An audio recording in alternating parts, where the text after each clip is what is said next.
La pluie tombait fine ce soir-là, martelant doucement les vitres du grand salon. Sarah, assise sur le canapé en velours gris, caressait distraitement son ventre rond. Ses 6 mois de grossesse lui donnaient l'allure d'une femme apaisée, presque fragile, mais ses yeux brillaient d'une inquiétude sourde. Malik n'était pas rentré. Encore. Depuis quelques semaines, ses absences se multipliaient. Il prétextait des réunions, des dîners d'affaires, des voyages de dernière minute. Mais Sarah avait fini par remarquer les incohérences. Les factures étranges, le parfum qui n'était pas le sien sur sa chemise, et surtout, ce vide dans son regard quand il croisait le sien. Elle avait toujours été douce, Sarah. Discrète, compréhensive, prête à pardonner les retards et les colères. Mais ce soir-là, une fissure invisible se forma en elle. Quand Malik rentra enfin, il était près de minuit. Son costume était impeccable, son parfum trop fort, ses yeux fatigués mais étrangement absents. « Tu étais encore au bureau ?» demanda Sarah d'une voix calme. Il la regarda à peine. « Oui. Du travail. Tu sais comment c'est. » Elle baissa les yeux, hocha doucement la tête. Mais son cœur hurlait. Elle savait. Ce n'était pas le bureau. Ce n'était pas du travail. C'était autre chose. Autre quelqu'un. Dans la chambre, lorsqu'il s'endormit rapidement, Sarah resta éveillée. Une pensée obsédante tournait dans son esprit.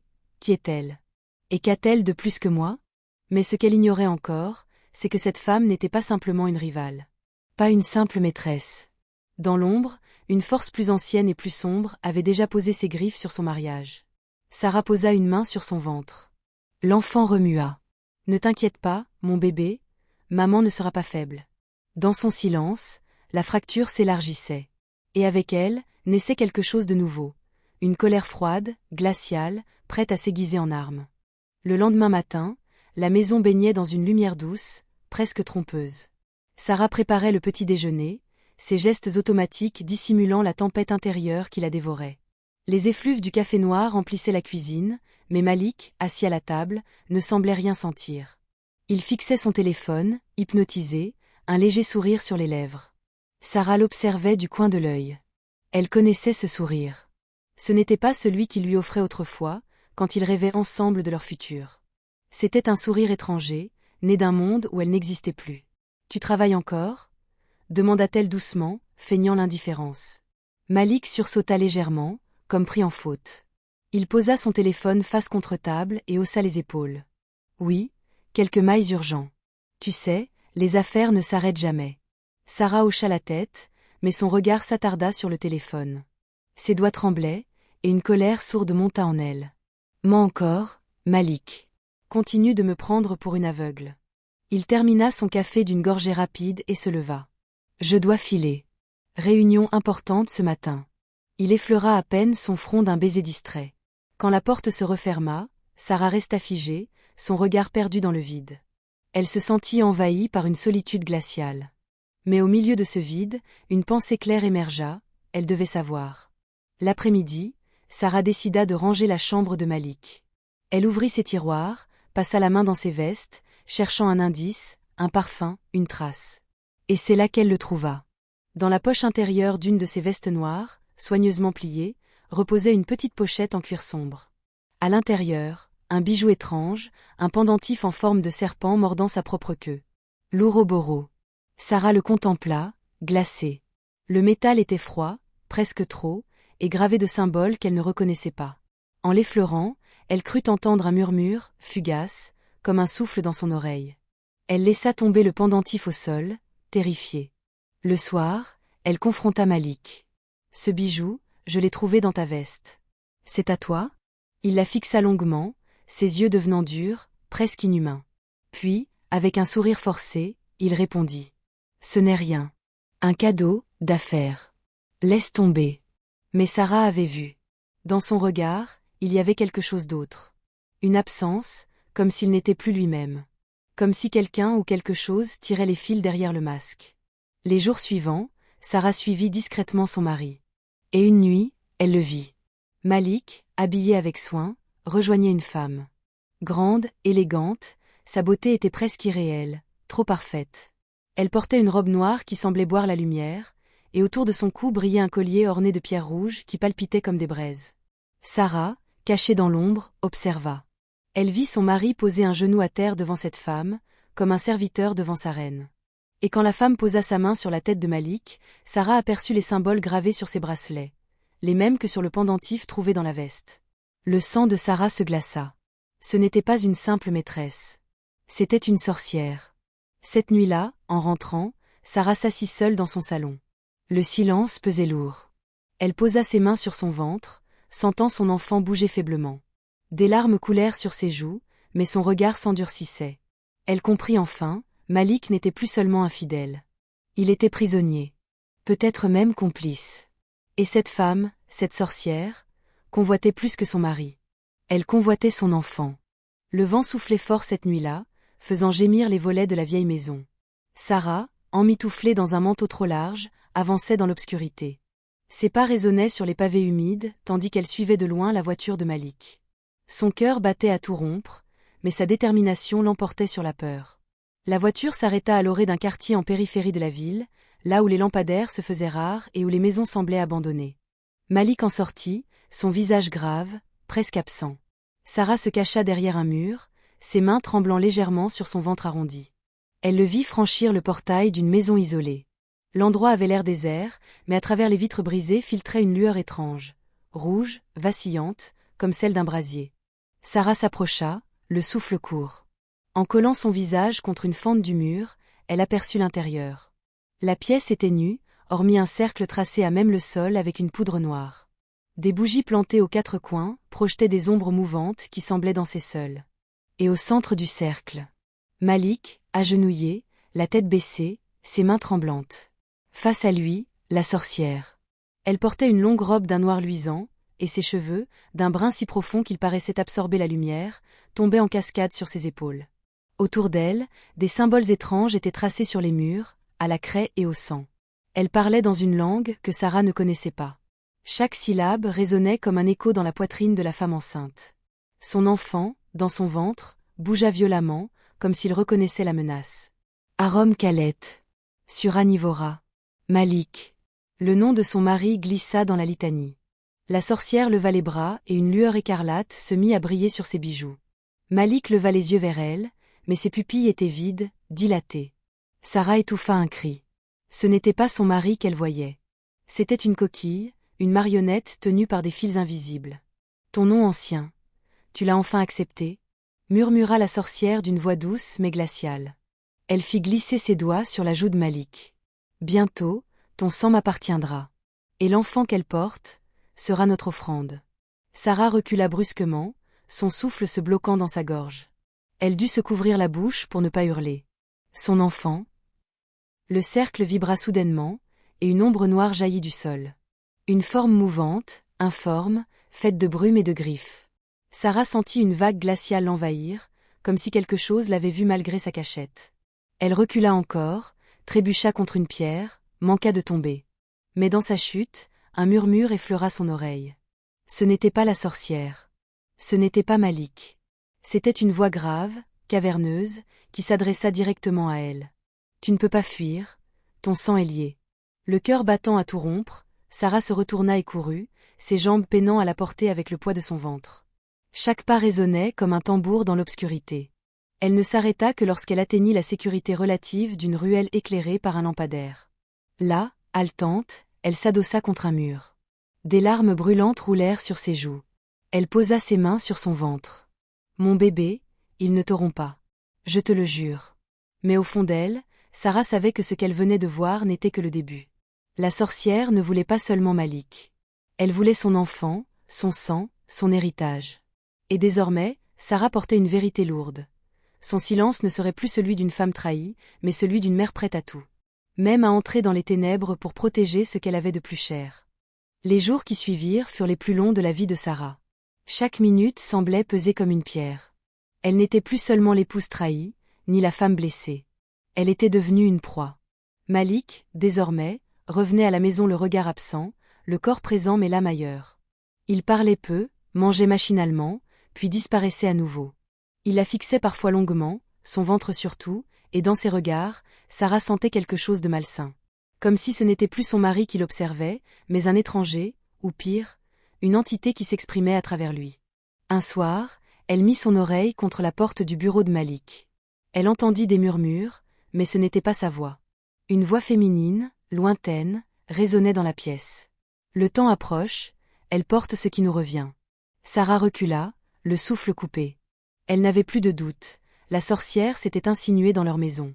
Même quand elle n'était pas là physiquement, sa présence se faufilait à travers Malik, à travers les objets qu'il ramenait. Cette nuit-là, Sarah dormit à peine. Les ombres de la chambre semblaient l'observer, et parfois, elle crut voir des silhouettes fugaces au coin de ses yeux. Le lendemain, alors que Malik était parti, Sarah entra dans son bureau. C'était la première fois qu'elle osait briser cet interdit. L'air de la pièce était lourd, presque étouffant. Sur le bureau, entre des piles de papier et des dossiers, elle trouva un carnet noir, relié de cuir. Ses doigts hésitèrent, mais elle l'ouvrit. À l'intérieur, des pages couvertes de symboles tracés à l'encre rouge. Des cercles, des invocations, des noms qu'elle ne pouvait lire sans frissonner. Entre les lignes, des phrases en français griffonnées maladroitement. L'union doit être scellée par le sang. La mère est le passage, mais l'enfant est la clé. Ce qui est ouvert ne se referme pas sans prix. Sarah referma brusquement le carnet, son cœur battant dans sa poitrine. Ses mains tremblaient, mais ses yeux s'endurcissaient. Elle comprit alors une vérité, si elle ne faisait rien, elle et son enfant seraient sacrifiés. Poussée par son instinct, Sarah se rendit au marché, à l'écart des stands bruyants, jusqu'à une petite échoppe dissimulée derrière un rideau de perles colorées. Une vieille femme y vivait, réputée pour voir au-delà du voile. L'air à l'intérieur sentait les herbes brûlées et l'encens. La vieille leva les yeux, et dès qu'elle croisa le regard de Sarah, elle se figea. « Tu n'avais pas besoin de parler. Je sais déjà pourquoi tu es là. » Sarah, le souffle court, s'assit face à elle. « Dites-moi, qui est cette femme? Que veut-elle » La vieille soupira, ses doigts osseux effleurant des cartes anciennes. « Ce n'est pas une femme comme les autres. C'est une sorcière. Elle s'appelle Nira. Elle se nourrit des âmes liées à elle. Ton mari n'est plus qu'un pantin. Et toi?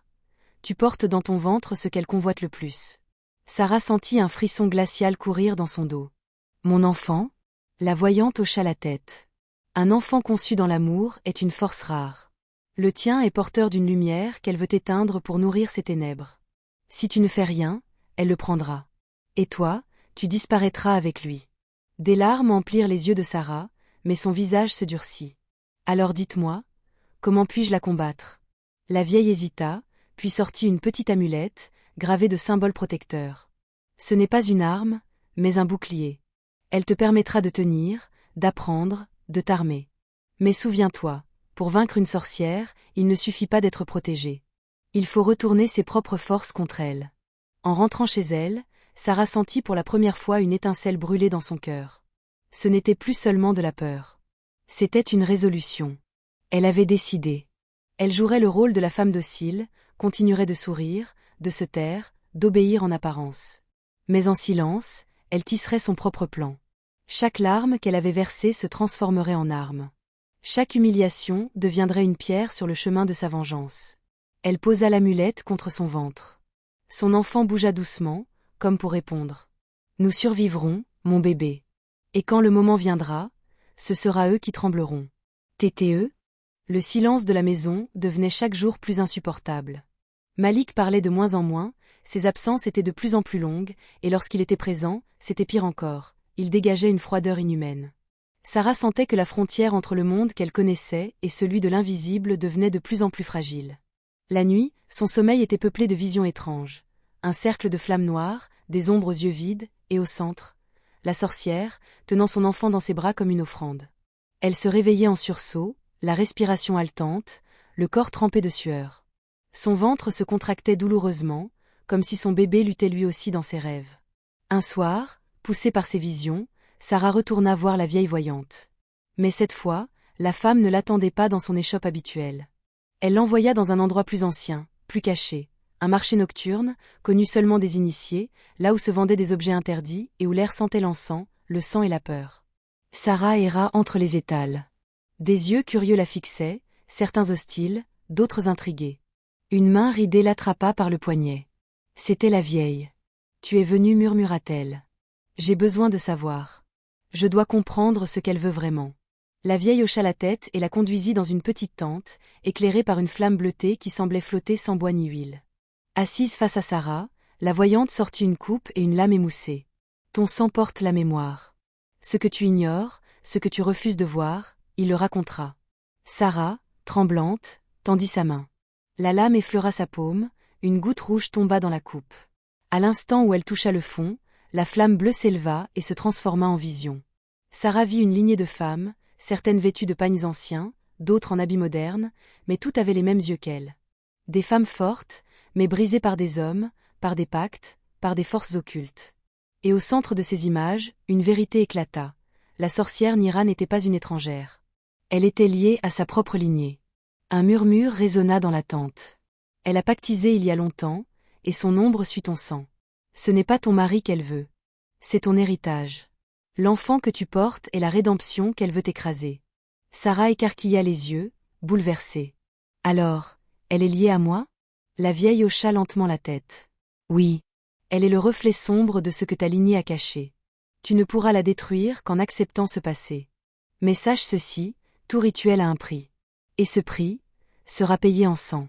Sarah sentit une nausée l'envahir. Son ventre se contracta brutalement, et elle posa une main protectrice sur lui. Son bébé bougea, comme pour protester, comme pour la rappeler à la réalité. La vieille approcha une petite amulette trempée dans le sang versé. Prends ceci. Tant que tu la porteras, ton enfant sera protégé, en partie. Mais la protection n'est pas éternelle. Quand le moment viendra, tu devras choisir, ton sang ou le sien. Sarah prit l'amulette, ses doigts tremblants. Elle savait que la prophétie de la vieille n'était pas une menace vide. Elle avait vu les visions, ressenti les ombres. En quittant le marché, Sarah marcha longtemps dans les rues sombres. Ses larmes coulaient silencieusement, mais dans son cœur, une flamme brûlait désormais plus fort que la peur. Elle comprit que son combat n'était plus seulement contre Malik, ni même contre Nira. C'était un combat contre son propre destin, contre une malédiction qui avait commencé bien avant sa naissance. Arrivée chez elle, elle se tint devant un miroir. Ses yeux rougis par les larmes, ses cheveux en désordre, son ventre rond, elle se vit autrement. Non plus comme une femme brisée, mais comme une guerrière en gestation. Elle serra l'amulette contre sa poitrine et murmura. « Je ne fuirai pas. Je paierai le prix, quel qu'il soit. Mais toi, mon enfant, tu vivras. » Et dans ce reflet, elle crut voir, un instant, une silhouette sombre derrière elle, un sourire cruel qui disparaissait dans l'ombre. Le temps s'étirait, lourd, pesant, comme si chaque journée rapprochait Sarah non seulement de son accouchement, mais aussi d'un destin funeste qu'elle ne pouvait éviter. Son ventre avait grossi, et chaque mouvement de son enfant était une lutte, une protestation contre les forces invisibles qui rôdaient. La maison elle-même semblait changer. Le soir, quand Malik s'absentait, les murs craquaient, les ombres s'allongeaient, et des murmures s'élevaient dans les pièces vides. Sarah ne savait plus si elle rêvait, ou si la frontière entre les mondes s'était brisée. Un matin, alors qu'elle préparait de simples légumes dans la cuisine, elle sentit son ventre se contracter violemment. Le couteau lui échappa des mains et tomba sur le sol. Mais ce n'était pas une contraction normale. Son enfant bougeait d'une manière étrange, comme si quelque chose essayait de le toucher de l'extérieur. Elle tomba à genoux, ses mains serrant son ventre, et dans un souffle douloureux, elle crut entendre une voix faible, venue de l'intérieur. Une voix d'enfant, mais qui n'était pas encore née. « Protège-moi, maman. » Sarah se figea, ses larmes jaillissant. Elle comprit que son bébé ressentait les ténèbres, qui luttaient lui aussi. La nuit suivante, alors qu'elle somnolait à moitié, Sarah sentit une présence dans la chambre. Elle ouvrit les yeux et vit une silhouette au pied du lit. C'était une ombre, longue, effilée, aux yeux rougeoyants. Elle ne bougeait pas, mais son regard se fixait sur son ventre. Sarah voulut crier, mais aucun son ne sortit de sa bouche. Elle porta instinctivement la main à son amulette, celle offerte par la vieille voyante. Une chaleur vive s'en dégagea, et l'ombre recula, sifflant comme une bête blessée avant de disparaître dans un souffle de vent glacial. Sarah éclata en sanglots. Elle avait compris, Nira envoyait déjà ses émissaires. Le cercle de protection se refermait autour d'elle. Malik, de son côté, devenait de plus en plus inquiétant. Il passait des heures devant un miroir dans son bureau, récitant des phrases incompréhensibles. Ses yeux se voilaient, et parfois, quand Sarah osait l'appeler, il répondait avec une voix qui n'était pas la sienne. « Elle t'observe, elle sait que tu résistes. » Sarah recula, horrifiée. Était-ce encore son mari, ou déjà un pantin habité par quelque chose de plus ancien? Déterminée, Sarah retourna voir la vieille voyante. Elle lui expliqua ce qu'elle avait vu, ce qu'elle avait entendu. La vieille blêmit. L'enfant est déjà relié au monde des ombres. Mais cela peut être une force, si tu apprends à canaliser cette énergie. Le ventre d'une mère n'est pas seulement un refuge, c'est aussi un sanctuaire. La vieille traça un symbole ancien sur le ventre de Sarah, avec une patte noire d'herbe et de cendre. Tant que ce signe restera, ton enfant pourra résister.